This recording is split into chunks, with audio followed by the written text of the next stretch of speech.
School ছুটি হলে বাড়ি ফিরছিলাম। পাড়ার এক চাচি ডেকে বলেছিল, "সিঁথি, তোর বোন মীরা কী করছে রে? পুলিশ এসেছে দেখলাম।" কাজের চাপ থাকায় যেতেই পারছি না। ওনার কথা আমি ঠিক বুঝতে পারলাম না।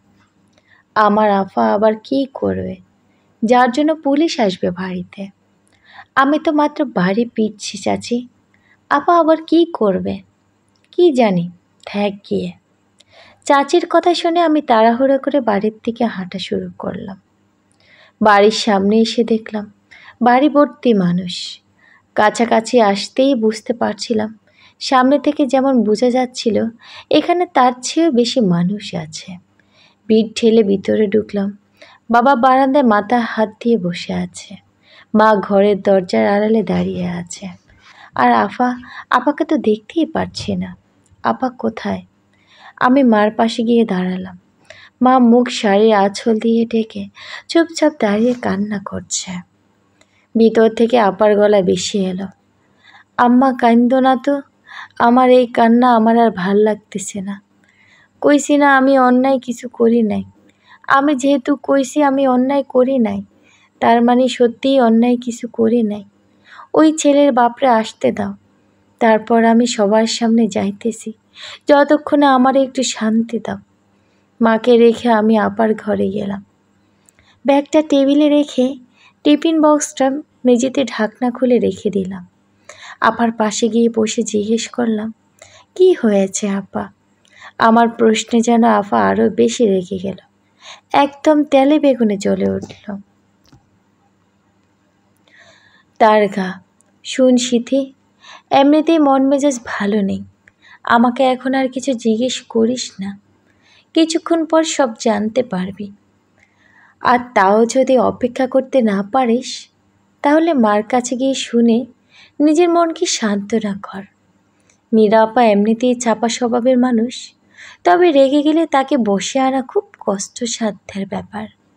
তাই আমি আর তাকে মেজাজটাকে বিগড়ে না দিয়ে বাইরে গিয়ে দাঁড়ালাম। বেলা 5:30। বাড়ির সামনে গাড়ি এসে থামল। বাড়ির মধ্যকার ভিড় ঠেলে 4-5 জন ভিতরে এলো। তাদের মধ্যে একজনের হাতেও মাথায় ব্যান্ডেজ করা হয়েছে। একজন লম্বা চড়া লোক এসে বাড়ির মধ্যে থাকা পুলিশ অফিসারের সাথে হাত মেলালো। মুখ দেখে মনে হচ্ছে ওনাকে রেগে আছেন উনি।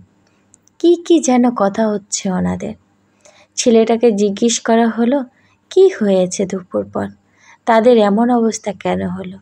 সে সবার সামনে কাঁপা গলায় বলা শুরু করলো, "আমি বাইকে ঘুরছিলাম, এমন সময় দেখি উনি দুটো রাস্তায় ছাগল নিয়ে রাস্তা পারাপার হচ্ছিল। কিন্তু দুটো ছাগল নিয়ে পারছিল না জন্য বাইক থামিয়ে আমি সাহায্য করতে গিয়েছিলাম। কিন্তু উনি কী বুঝে আমাকে এরকম করে মারলেন, তখন আশেপাশের মানুষ এসে আমাকে ওই মেয়ের হাত থেকে বাঁচায়। উনি এমন করে মারছিলেন, আমি থামতেই পারছিলাম না। শেষ পর্যন্ত আমার এমন অবস্থা।" পাশে থেকে একজন বলে উঠল, একটা মেয়ে মানুষ ছেলেটাকে উত্তর করলো, "মেয়েটা ছাগলের ধরি এদিক ওদিক বারবার ঘুরিয়ে মারছিল, লাঠি আর পা ব্যবহার করছে। একটা মেয়ে এমন হতে পারে আমি কল্পনাও করতে পারিনি।" আমি আর চুপচাপ দাঁড়িয়ে থাকতে পারলাম না। আমি এগিয়ে গিয়ে বললাম, "একদম মিথ্যা কথা বলবেন না। আমার আপা এত অবুঝ না যে সাহায্যের ব্যাপারটা সে বুঝবে না।" আমি কথা শেষ করতে না করাতেই ছোট মামা আমাকে টেনে বাহির থেকে নিয়ে এলেন। আপাকে ডাকা হলো, তার মুখে সব শুনবি সবাই। আপা এবার ঘর থেকে বাইরে এসে একপাশে দাঁড়ালো। পুলিশ অফিসার আপার মুখ থেকে সবটা শুনতে চাইলেন। আপা এবার মাথার কাপড় একটু চওড়া করে সামনে এগিয়ে এলো। আপা এবার হালকা গলা ঠিক করে প্রথম থেকে বলা শুরু করলো।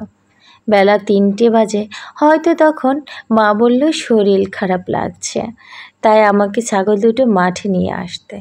আমিও রাজি হয়ে গেলাম, কারণ মা তো যেতে পারবে না। রাস্তার দিকে আসতেই দেখি উনি বাইক নিয়ে উত্তর থেকে দক্ষিণে যাচ্ছেন। খেয়াল করতেই শুনলাম উনি শয়তানি একটা হাসি দিয়ে বললেন, "জোরে টানো, মানো, ছাগলের দড়ি জোরে টেনে নিয়ে যেতে বলছে।" উনি রাস্তার প্রতীক হয়ে আমাকে কেন এটা বলবেন? এটা ইভটিজিংয়ের পর্যায়ে কি পড়ে না? এবার এসব না হয়ে বাদে দিলাম। রাস্তা পার হয়েই দেখি উনি আবার ফিরে আসছেন। তখনও বুঝতে পারি তার মনোকামনা পূরণ হলো। আমার ধারণায় উনি সঠিক প্রমাণ করলেন।